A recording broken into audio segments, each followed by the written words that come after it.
terlebih dahulu. Perkenalkan, nama saya Komang Kisha Maragantri, absen 18. Perkenalkan, nama saya Nika Desika Permadewi, absen 20. Perkenalkan, nama saya Nino Gede Pica Budiase, nomor absen 25. Perkenalkan, nama saya Nima Dedu Peyanti, absen 30. Perkenalkan, nama saya Ibnu Ramadhanta, absen 10. Perkenalkan, nama saya Iko Manggiri Tebet Islayadi, nomor absen 5.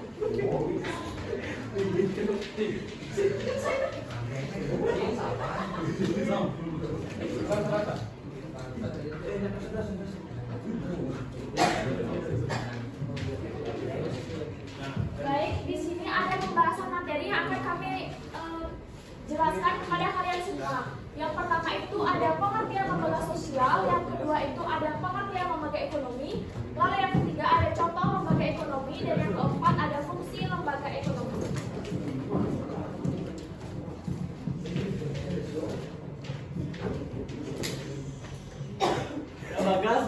Lembaga sosial adalah proses-proses yang tersusun untuk melaksanakan berbagai kegiatan tertentu.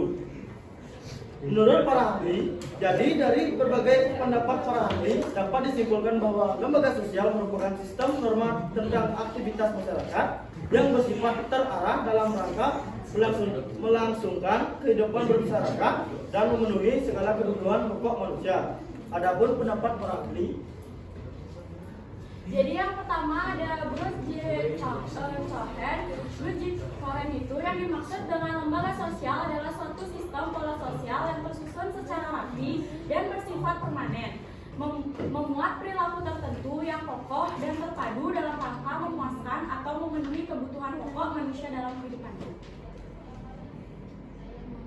Selanjutnya ada Kojatanimingrat, lembaga sosial sebagai suatu sistem norma khususnya yang menata serangkaian tindakan yang berpola untuk keperluan khusus manusia dalam kehidupan masyarakat.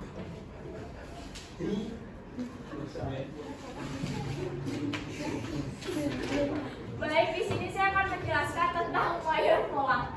Mayer Polak menjelaskan bahwa lembaga sosial adalah suatu kongres atau sistem peraturan-peraturan dan adat istiadat yang mempertahankan nilai-nilai yang penting. Lalu ada P.W. Horton dan C.L. Hahn.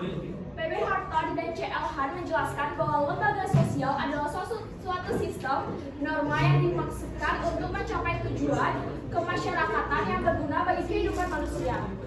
Lebih lanjut juga dijelaskan bahwa lembaga sosial dapat pula diartikan sebagai keseluruhan tata, kelakuan atau kebiasaan yang berkaitan dengan kebutuhan pokok manusia. Lalu ada Surjono Sukanto. Surjono Sukanto menjelaskan lembaga sosial sebagai kumpulan norma-norma dan segala tindakan yang berkisar pada suatu kebutuhan pokok pada kehidupan masyarakat. Selanjutnya ada Selo Sumarjan. Selo Sumarjan mengemukakan lembaga sosial sebagai norma dan peraturan tertentu yang menjadi bagian dari lembaga itu. Selanjutnya ada lembaga ekonomi. Lembaga ekonomi adalah bagian dari lembaga sosial yang mengatur hubungan antar manusia dalam pemenuhan kebutuhan sehari-hari melalui produksi, distribusi, dan konsumsi. Baik, selanjutnya ada contoh lembaga ekonomi. Contoh lembaga ekonomi yang kami dapat ada 3. Yang pertama ada koperasi. Ini gambar contoh lambang koperasinya ya. Yang kedua ada badan usaha milik negara atau BUMN. BUMN ini ada banyak ya. Salah satunya tuh ada Pegadaian, Bank BNI. Dan yang terakhir ada badan usaha milik swasta atau BUMS. Contohnya di sini ada Mandiri dan Bank Danamon. Selanjutnya ada fungsi lembaga ekonomi. Fungsi lembaga ekonomi ini ada beberapa. Yang pertama ada sebagai aturan dalam kegiatan produksi. Adapun yang meliputi yang pertama untuk memenuhi kebutuhan masyarakat. Selanjutnya produksi barang dan jasa harus mengikuti selera dan kebutuhan masyarakat umum. Yang ketiga, harga sesuai daya beli masyarakat. Yang keempat, dilarang menjelekkan produk perusahaan lain. Dan yang terakhir, tidak boleh menimbun barang hasil produksi. Fungsi lembaga ekonomi yang kedua yaitu sebagai aturan faktor. Hal-hal yang meliputi yang pertama ada takaran. Takaran harus tepat atau sesuai atau benar. Yang kedua ada barang tidak kadaluarsa, dan yang terakhir tidak boleh barang terlarang yang didistribusikan. Fungsi lembaga ekonomi yang ketiga. Sebagai aturan konsumsi meliputi hal-hal berikut. Yang A, membeli barang atau jasa harus sesuai kemampuan dan prioritas kebutuhan. Yang B, pengaturan anggaran belanja rumah tangga. Yang C, barang atau jasa yang dibeli serta dikonsumsi menurut agama harus halal, bersih, dan sehat. Yang D, pemborosan atau konsumerisme dan hedonisme bertentangan dengan sifat bangsa Indonesia dan harus dihindari. Baik, presentasi dari kami. Ada yang ingin bertanya?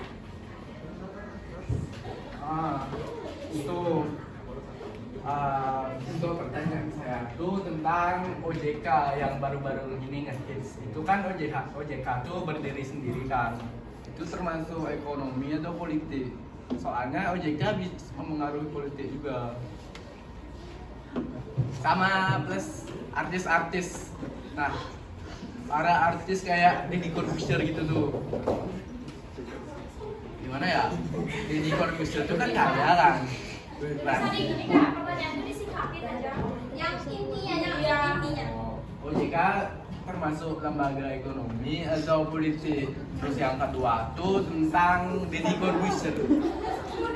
Kenapa Deddy Corbuzier? Ya, tentang Deddy Corbuzier. Ya kenapa?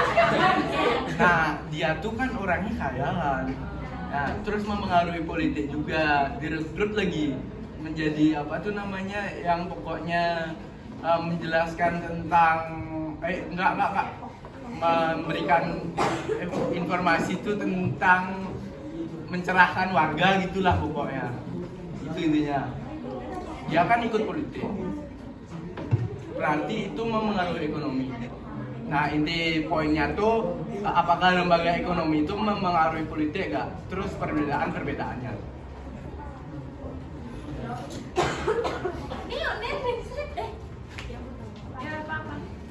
Kenapa BUMN bisa termasuk lembaga ekonomi dan mengapa BUMN yang paling berperan dalam meningkatkan perekonomian Indonesia?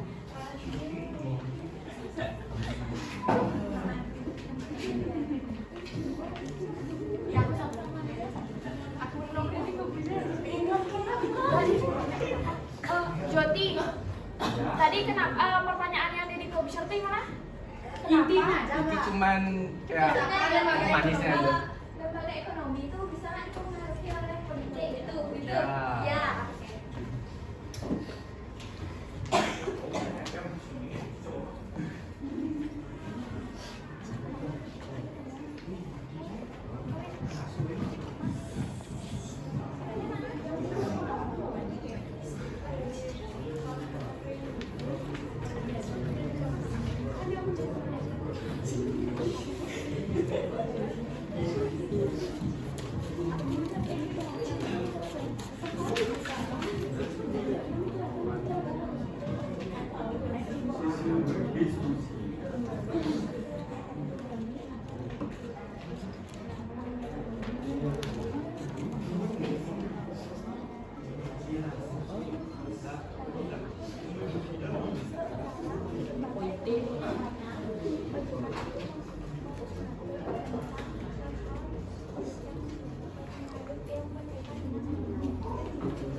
Jadi Kenapa?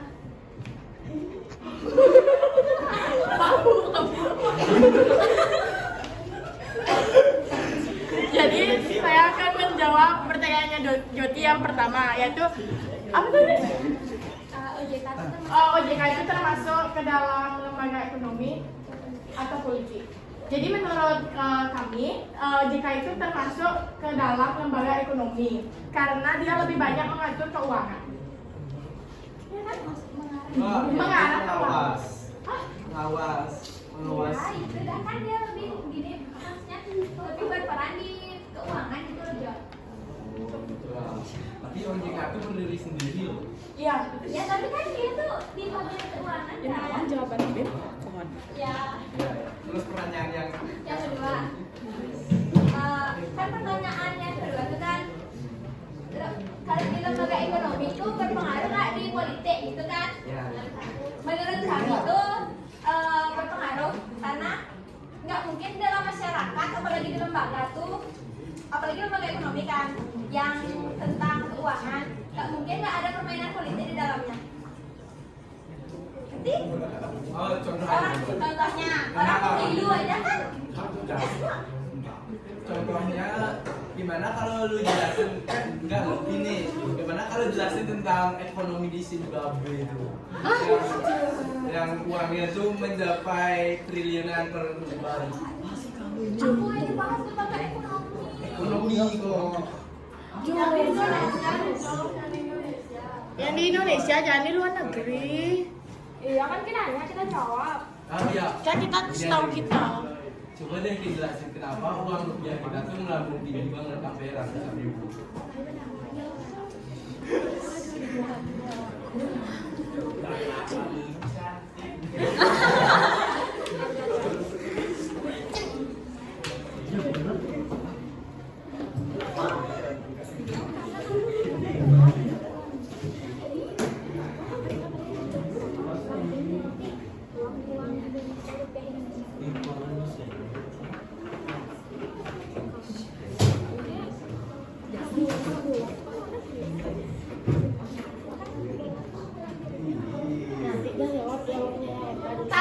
Jadi simpan dulu ya. Ya. Ini jawab yang ini dulu. Del. Jadi saya akan menjawab pertanyaan dari Eva. Tadi kan yang ditanya tuh mengapa BUMN yang paling berperan dalam meningkatkan perekonomian Indonesia. Jadi BUMN ini memiliki peran yang sangat besar dalam meningkatkan perekonomian di Indonesia, bukan hanya sebatas dalam bidang pengelolaan sumber daya dan produksi barang atau jasa yang mencakup hajat hidup yang banyak, tetapi juga sebagai kegiatan produksi dan pelayanan umum. Yang kedua. Terus yang kedua itu kan tadi ditanya apakah BUMN itu termasuk lembaga ekonomi. Habis itu jawabannya BUMN seperti PT Pertamina dan PT KAI, semua bank di Indonesia hingga koperasi unit desa juga merupakan contoh lembaga ekonomi. Nah, itulah contoh lembaga ekonomi yang dapat kita lihat dari kehidupan sehari-hari. Saya terima.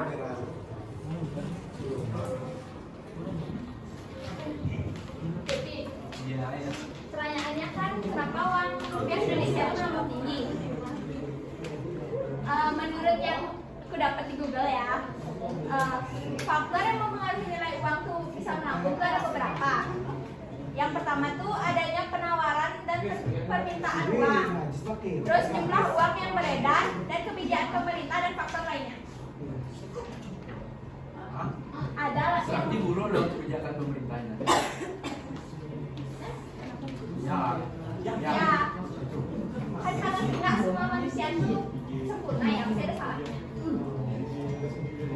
Tapi uang rupiah yang melambung itu menyebabkan mempengaruhi politik Indonesia nggak? Mempengaruhi. Alasan? Karena uang itu kan bisa pakai politik. Karena uang itu bisa mempengaruhi politik. Gimana itu?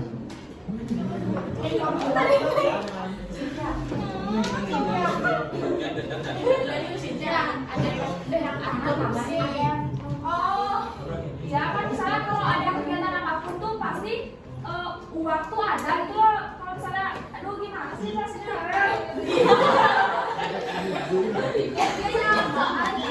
Semua itu butuh dana. Ya di politik tuh pasti aja kayak gitu. Hah? Oh. Ini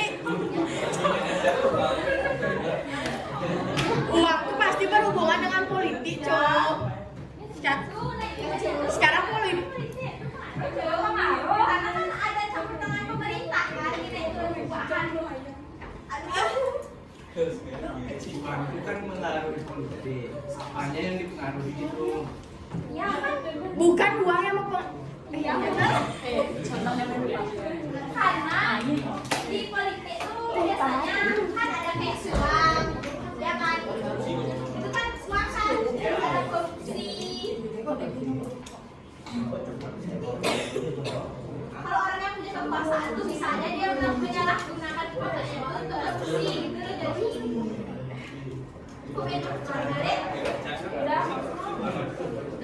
ada yang mau ditambah? Weh, ada yang tahu? Tambahin deh.